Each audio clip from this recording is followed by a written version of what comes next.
જમ્મુ અને કાશ્મીરના કથુઆના સૈન્યાલ ગામમાં સુરક્ષા દળોનું આતંકવાદીઓ સામે સર્ચ ઓપરેશન શરૂ. જમ્મુ અને કાશ્મીરના કથુઆ જિલ્લાના હીરાનગર સેક્ટરના સૈન્યાલ ગામમાં સુરક્ષા દળોએ આતંકવાદીઓની ઘૂસણખોરીને નિષ્ફળ બનાવવા માટે શોધ અને કોમ્બિંગ ઓપરેશન શરૂ કર્યું છે.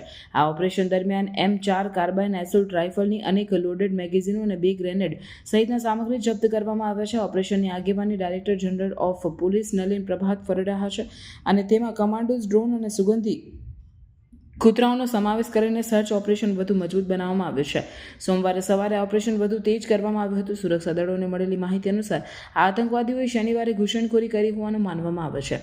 સોમવારે સર્ચ પાર્ટીઓએ M4 કાર્બાઇનની 4 લોડેડ મેગેઝીનો, 2 grenade, bulletproof jacket, sleeping bags, ટેક્સટૂસ અને ખોરાકના પેકેટ સહિતના સામગ્રી મળી આવ્યા છે.